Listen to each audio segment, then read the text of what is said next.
ఈ బిజినెస్ ఏదైనా మీ ఊర్లో ప్రమోషన్ చేయాలంటే అది సుమన్ టీవీతోనే సాధ్యం. ఇప్పుడే సంప్రదించండి.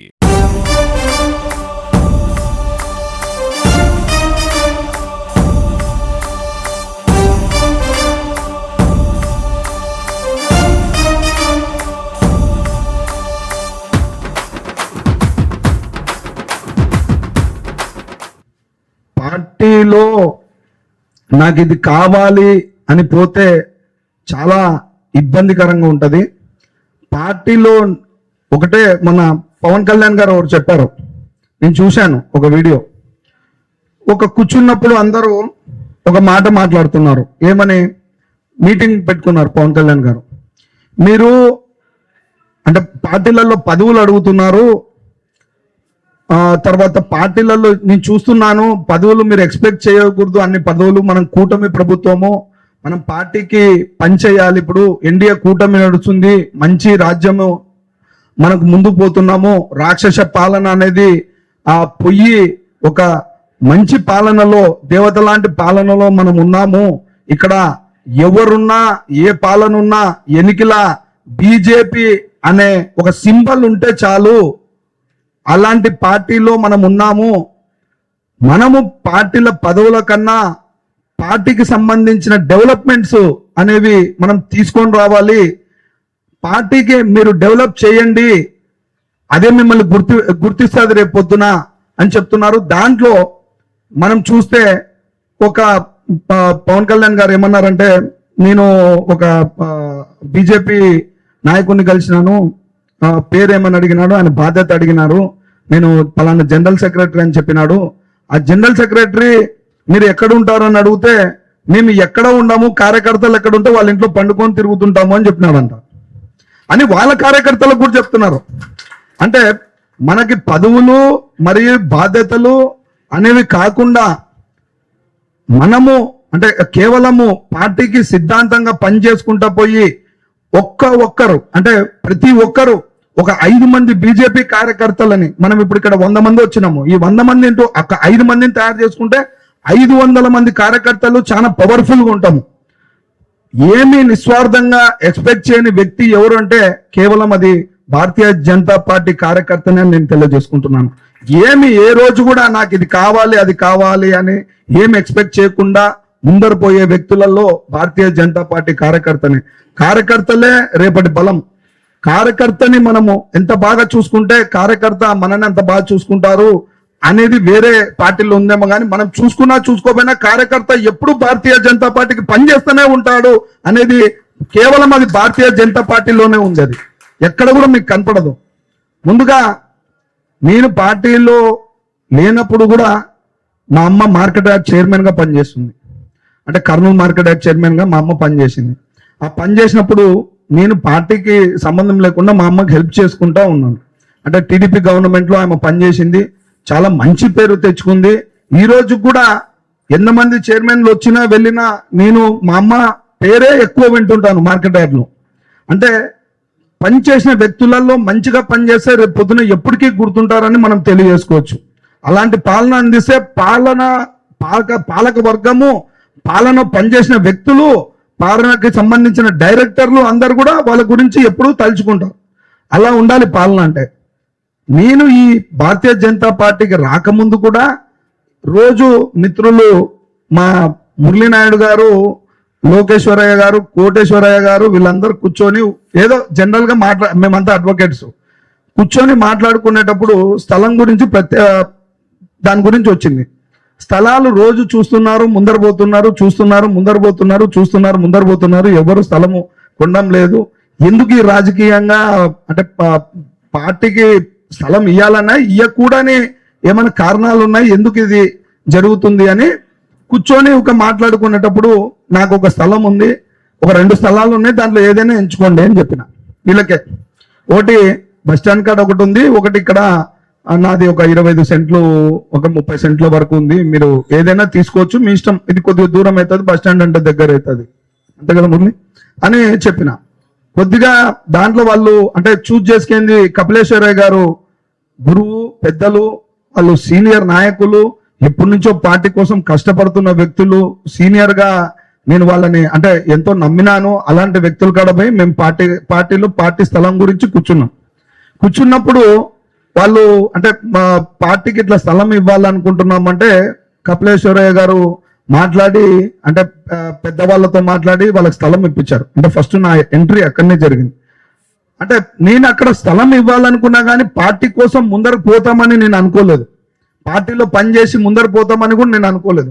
జస్ట్ మేము ఒక బిజినెస్ పర్సన్లు, ఆ బిజినెస్ చేసుకుంటా పోవడమే మా వృత్తి అనే టైంలో వాళ్ళు అంటే ఎప్పుడు నా దగ్గర కూర్చొని అంటే ఒక మనిషి ఎలా డైవర్ట్ అవుతాడు అనేది చెప్తున్నాను. ఒక 10 మందిలో ఎప్పుడు మన పార్టీ గురించి మాట్లాడుకుంటా ఉన్నప్పుడు ఆ పక్కన 2-3 కూడా ఆ పార్టీ గురించి డైవర్ట్ అయి వచ్చేస్తాడు. అలాంటి డైవర్షన్ నాది కూడా జరిగింది. దానికి కారకులు మాత్రం వీళ్ళే. ఈరోజు ఈ పార్టీలో ఉన్నాను, ఈ పార్టీలో ఇంత పెద్ద పదవులు పొందుతున్నాను, ఈ పార్టీ కోసం పనిచేస్తున్నానంటే దానికి కారకులు అయితే వీళ్ళే. ఎందుకంటే మనం మాట్లాడుకునేటప్పుడు ఎప్పుడు అదే వర్డ్స్ ఎప్పుడు యూజ్ చేస్తుంటాం మనం. ఆ పార్టీ గురించి పార్టీ బీజేపీ అనే ఉంటది ఎప్పుడు మనకి. ఏ విధమైన ఎప్పుడైనా సరే ఏ సహకారం కావాలన్నా మమ్మల్ని సంప్రదించండి. 100% మేము దాన్ని సెటిల్ చేసే విధంగా పోతాము. ఈరోజు కార్యకర్తే మన దేవుడు, కార్యకర్తే మన వాళ్ళు, రేపు పొద్దున కార్యకర్తే కింగ్ కావాలని కోరుకోవాలి మనము. అలాంటి వ్యక్తుల్లో బీజేపీ పార్టీ ఉంటుంది. ఖచ్చితంగా మీ నాయకత్వంలో మేము ముందరుండి మేము ఖచ్చితంగా మంచి స్థాయికి తీసుకుపోయే విషయంగా మంచి స్థాయిలో తీసుకుపోవడము మా మాధవ్ గారికి నేను చెప్తున్నాను. 100% చెప్తున్నాను. మీరు ఇచ్చిన ఈ పదవి నేను వెన్ని తెచ్చే విధంగా నేను పని చేస్తానని కోరుకుంటూ నమస్కరిస్తున్నాను. 2022లో రాఘవేంద్రన్న పశ్చిమ ప్రాంతం సంబంధించిన ఈ ప్రాంతంలో ఎమ్మెల్సీగా కంటెస్ట్ చేశారు. నాకు తెలిసి ఎంత కష్టపడ్డారు అనేది. ఎమ్మెల్సీగా కంటెస్ట్ చేసినప్పుడు 3 జిల్లాలు, అన్ని ప్రాంతాలు, అన్ని కాన్స్టిట్యున్సీలు, అన్ని గ్రామాలు తిరిగారు ఆయన. అంటే ఒక జిల్లా అధ్యక్షుడు జిల్లా మాత్రం తిరగలుగుతాడు. ఒక జిల్లా అధ్యక్షుడు కావచ్చు, జిల్లా ఇన్ఛార్జ్ కావచ్చు, ఒక జిల్లాలో తిరగలుగుతాడు పర్యటన. కానీ ఎలక్షన్స్లో పోటీ చేయడం అనేది అంత విషయం కాదు. సో ఒక జిల్లాలో ఒక కాన్స్టిట్యున్సీ సెలెక్ట్ చేసుకోలే ఆయన ధైర్యానికి నిజంగా హ్యాండ్స్ ఆఫ్ చెప్పాలి. ఎందుకంటే 3 రాయలసీమ జిల్లాల్లో, ఈ జిల్లాలో 14 కాన్స్టిట్యున్సీలు, కర్నూలు కంబైన్డ్ జిల్లాలో, కడప జిల్లాలో 10 కాన్స్టిట్యున్సీలు, అనంతపురం జిల్లాలో 14, అంటే 14, 28, అదొక 10, 38 కాన్స్టిట్యున్సీలు. అంటే 38, నా సత్యసాయి జిల్లా కంబైండింగ్ గా చెప్తాను, 38 కాన్స్టిట్యున్సీలకు పట్టాభద్ర ఎమ్మెల్సీగా భారతీయ జనతా పార్టీ తరఫున ఎమ్మెల్సీగా కంటెస్ట్ చేసిన వ్యక్తి నగురు రాఘవేంద్ర గారు. చాలా పెద్ద సాహసం చేశాడు ఆ రోజు.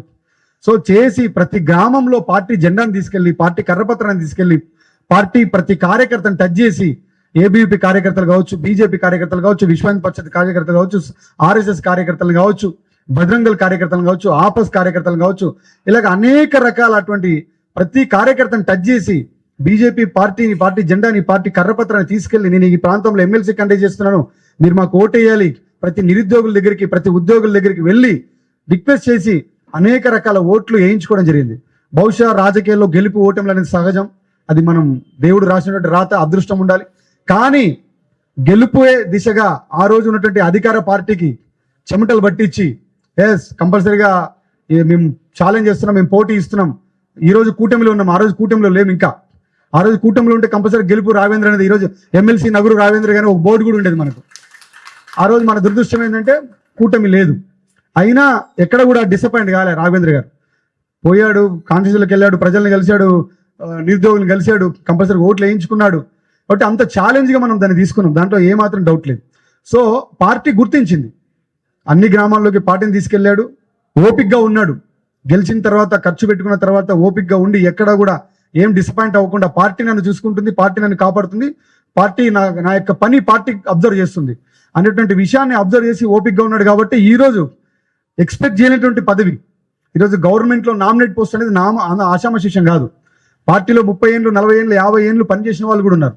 కానీ నగురు రాఘవేంద్రకి ఎందుకు వచ్చింటే ఆ రకమైనటువంటి కష్టాన్ని, ఆ రకమైనటువంటి పార్టీ యొక్క సింబల్ని ప్రజల్లో తీసుకెళ్ళాడు. కాబట్టి నేరుగా పార్టీ నగురు రాఘవేంద్ర గారికి డైరెక్టర్ ఇవ్వడం, అది కూడా ఎడ్యుకేషనల్ ఇన్ఫ్రాస్ట్రక్చర్ సంబంధించిన డిపార్ట్మెంట్లో ఒక డైరెక్టర్ రావడం అనేది ఆషామాషి విషయం కాదు. ఎందుకు చెప్తున్నానంటే ఈరోజు చంద్రబాబు నాయుడు గారి తర్వాత నారా లోకేష్ గారు ఈ రాష్ట్రానికి సీఎం, భవిష్యత్తులో టీడీపీ పార్టీకి కావచ్చు, కూటమికి కావచ్చు మనం అనుకుంటాం కామన్ గానే.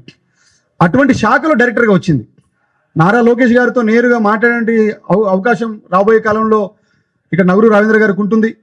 కాబట్టి ఇన్ఫ్రాస్ట్రక్చర్ అంటే నేరుగా ఎడ్యుకేషన్ సిస్టంలో ఏమైనా లోపాలు ఉంటే ప్రభుత్వాన్ని దృష్టికి తీసుకెళ్లేటువంటి అవకాశం నగరు రావేంద్ర గారికి ఉంటుంది.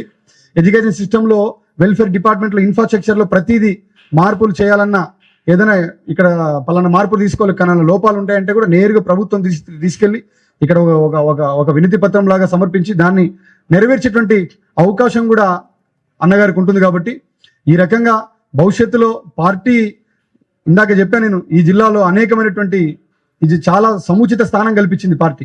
ఈరోజు నన్ను 2004లో విద్యార్థి పరిషత్ ఏబీపీలో పనిచేశాను.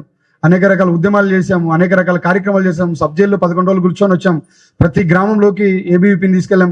కమ్యూనిస్టులు కంచె కోట అయినటువంటి ఎమ్మెనూరు, డోను, పత్తికొండ లాంటి ప్రాంతాల్లో కూడా అరవై కేసులు పెట్టించుకొని తలలు పలికించుకొని కేసులు పెట్టించుకొని జెండా పట్టొచ్చాం.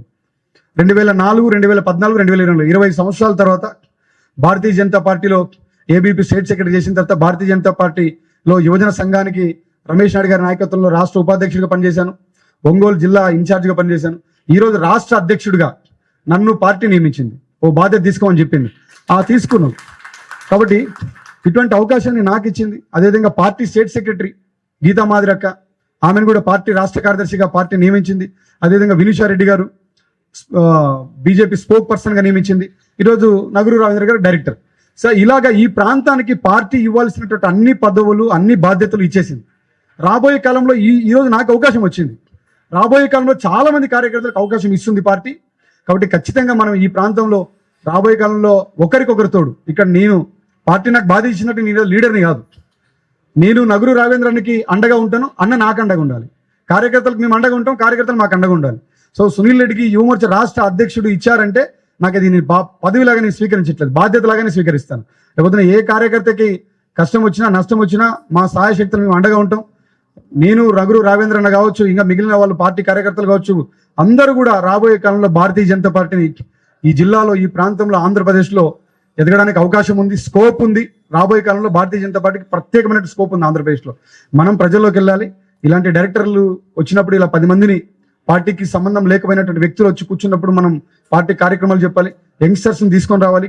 మీరందరూ కూడా రాబోయే కాలంలో క్రియాశీలకమైన సభ్యులు జాయిన్ అయితే ఖచ్చితంగా అందరికి కూడా పార్టీ ప్రముఖమైనటువంటి స్థానం కల్పించే అవకాశం ఉంది. కాబట్టి ఖచ్చితంగా రాబోయే కాలంలో మరింత ఉన్నతమైనటువంటి పదవులు బాధ్యతలు నగరు రాఘవేంద్రన్నకు రావాలని, ఈ జిల్లాలో రాబోయే కాలంలో అందరూ కూడా నాయకులు అవ్వాలని, ఇప్పుడు డైరెక్టర్ అనేటువంటి 2 సంవత్సరాలు ఉంటుందన్న 3 సంవత్సరాలు ఈ బాధ్యతలో ఈ పదవిలో ఉంటుందని నేను ఎక్స్పెక్ట్ చేస్తున్నాం.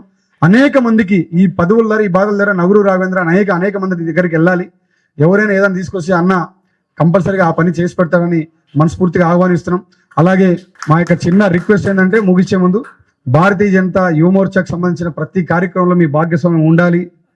ప్రతి మండలంలో రాబోయే కాలంలో మేము గ్రౌండ్ లెవెల్లో కార్యకర్తలను తయారు చేసుకోబోతున్నాం. భారతీయ జనతా పార్టీ రాష్ట్ర అధ్యక్షుడు అనేంత మాత్రాన మనకి ఏదో ఇంకోటని కాదు, కానీ గ్రౌండ్ వర్క్ అనేది మ్యాండేటరీ చూపించాలనే విషయంతో కంపల్సరిగా క్షేత్రస్థాయిలోకి పార్టీని తీసుకెళ్లేటువంటి అవకాశం మాకు ఇచ్చారు. దాన్ని తీసుకెళ్తాం. ఈ జిల్లాలో యువమోర్చా గ్రామీణ స్థాయిలోకి వెళ్ళాలంటే ఇక్కడున్న అందరి సహకారం అవసరం, డైరెక్టర్ గారి సహకారం ఇంకా అవసరం. కాబట్టి కంపల్సరీగా నగరు రావేంద్రానికి ప్రత్యేకంగా ఆ విషయం చెప్తూ ప్రత్యేకమైన ధన్యవాదాలు. మేము ఆల్రెడీ అన్నకు నేను సన్మానించాను, అన్న కూడా నన్ను సన్మానించాడు. అందుకే నేను చాలా కూడా ఏం తెచ్చుకోలేదు.